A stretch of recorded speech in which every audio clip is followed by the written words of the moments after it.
give our ladies, I guess, some simple practices that they can do just to get themselves on that path.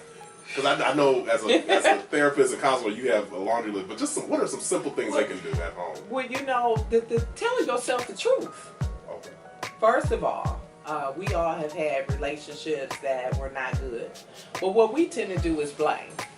And I think one of the things you have to do is, how did I make a contribution to the demise of this relationship? Because we all have problems and childhood issues that show up. So tell yourself the truth about yourself.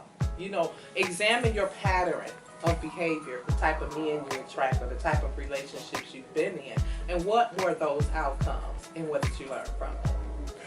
Now, how do they tell the truth without beating themselves up? Because if we're talking about Christian women, we got to know that God really do love us. And that's, we say we love God and He loved me, but we self-condemn. And so you have to forgive yourself. I saw a quote that says something about, girl, forgive yourself for what you didn't know then, that you wished you would have known now. And so we have to really forgive ourselves and know that God loves us no matter what we've done, what we didn't do, how we did it. He really do loves us, and His grace and mercy really is true. And to know that you really do deserve more. But in order to attract more, you gotta put more on the inside rather than the outside. Yeah. So tell yourself the truth. Tell yourself the truth. Mm-hmm. Examine your patterns in your relationships and ask yourself, how do I contribute to that? So that you can change that behavior. So if you're too controlling, find out what your fears are. Because when you're controlling, it's out of a fear. That's good. Identify your fears.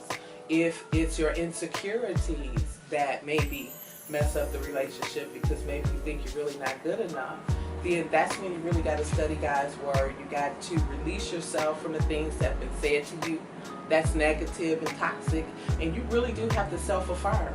You know, I'm more than a conqueror. I'm fearfully and wonderfully made. I'm the head and not the tail. It works, you know, because you got to believe what God has said about you. Yeah. What role does sisterhood play in that? Ooh, we got to do better. I love my sisters. I didn't grow up with sisters, but I think the sisterhood is so positive and powerful because we can affirm each other and not condemn each other, not compete with each other. You know, what God has for you is for you, what He got for me is for me.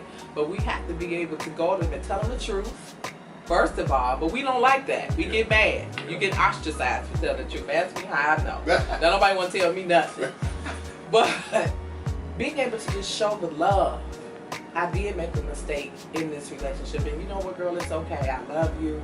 Let's see how we can move forward.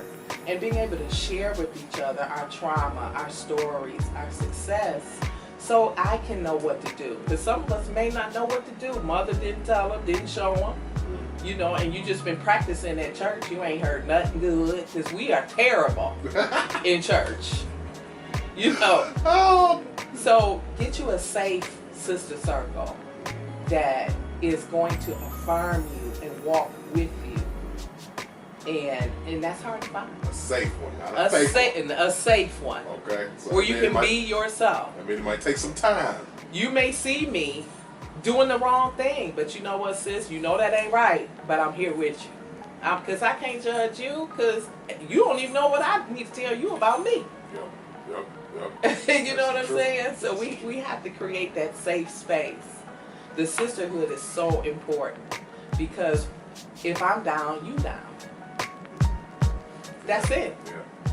What Ilana Bezet say, am I my sister's keeper? No, I am my sister. Wow. I am my sister. I love that.